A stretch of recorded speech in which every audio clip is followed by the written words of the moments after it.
I'm Father Cajetan Cuddy, General Editor of the Encyclopedia of Catholic Theology, ECT, here with my friend and colleague, Dr. Matthew K. Meinard, and we're here to discuss one of the Lexicon entries on ECT.org, and this is one of the most important and perhaps most elusive or intimidating definitions, but we hope through this discussion to de-intimidate it and show how relevant and significant it is for Christian thought in general, but Catholic theology in particular. And so I will read now. The word we're going to discuss today is abstraction. And on ECT.org, we find this lexicon entry. 1. The act whereby the intellect, as agent intellect, separates the intelligible species or content, i.e., the essence of the thing known, from the phantasm. 2. The intellectual isolation of a given objective formality of a reality under consideration. Such abstraction, sometimes referred to as formal abstraction, is involved in the distinction of various sciences from each other. That's the definition of abstraction that you can find on ECT.org. Now, after you've heard that or read that definition, you might think, I thought we were going to see how important this was, but I'm even more confused. Well, through this discussion, we hope to not completely demystify the thing, because abstraction is a profoundly important topic. But yet, just by way of generalization and introduction and entree, we would say that abstraction is necessary because abstraction is an essential part of how the human person knows. Abstraction is key for human knowledge.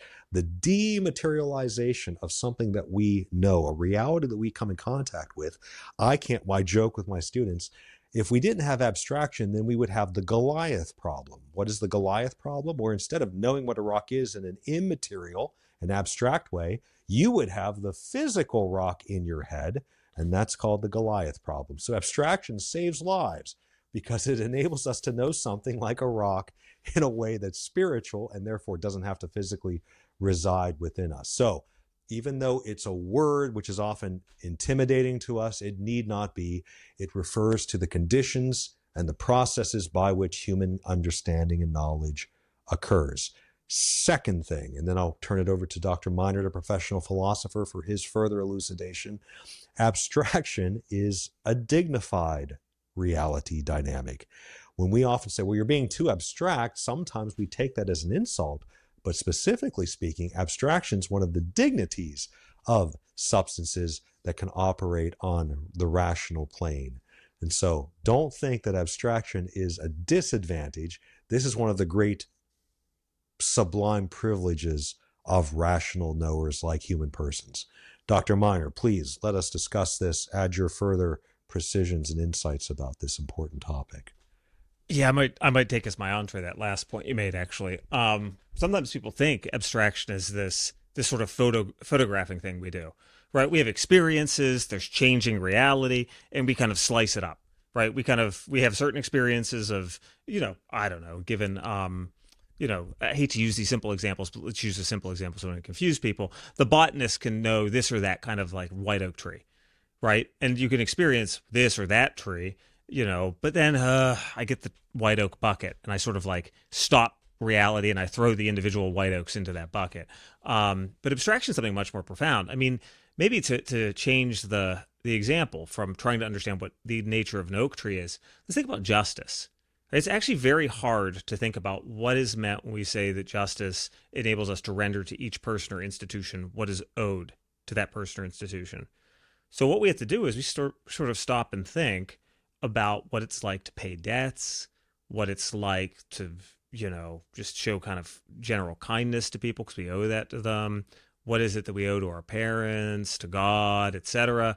And, we think about particular instances, maybe that we've experienced or that we've imagined or that we've read about in literature.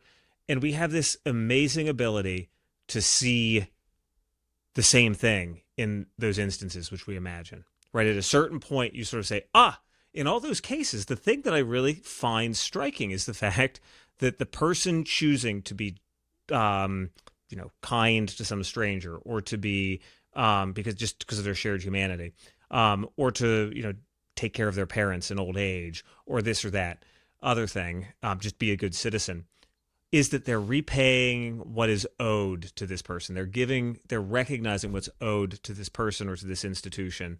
And that's what we call justice.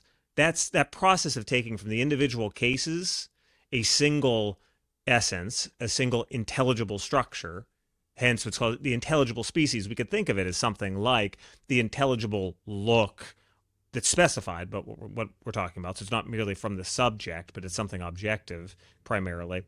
I see justice running through all those cases.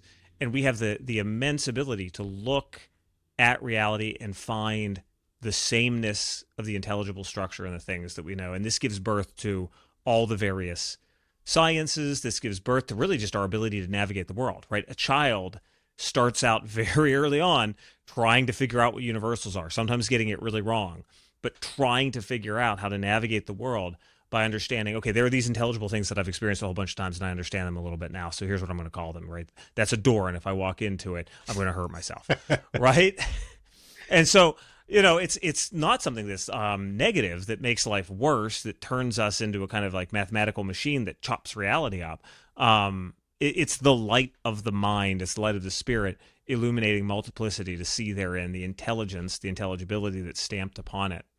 And that's why that second meaning is in that definition as well. I mean, that might take us very far afield, but that second definition is going in the direction of basically the logic of the sciences and how different sciences abstract in the sense of set other things out of consideration to look at this.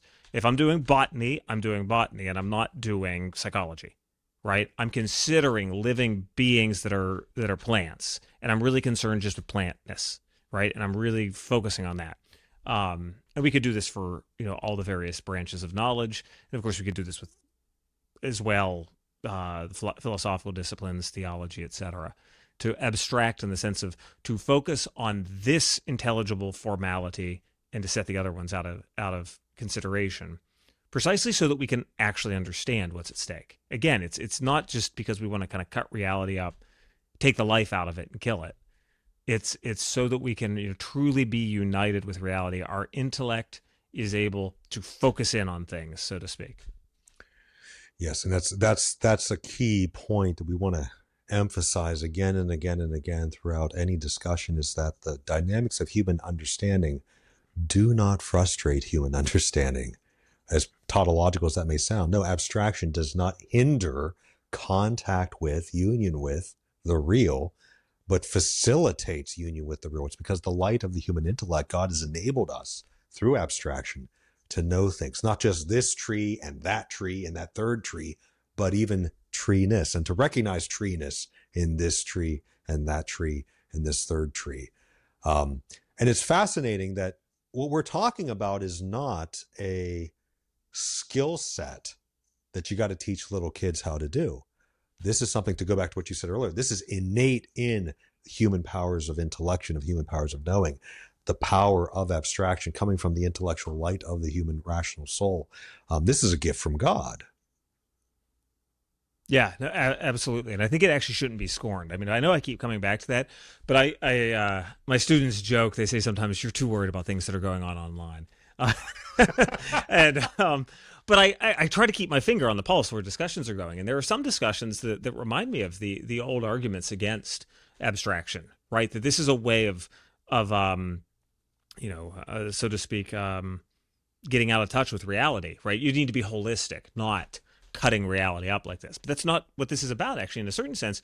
To be able to know the intelligibility of things is actually to pull them together and to see what it is that makes even an individual living being, right? When I know that you're human, I understand that you are an instance, even you yourself. I can see the universal in you. I see humanity in you. I see the whole of human life lived out, in the various, modalities of Dominican existence.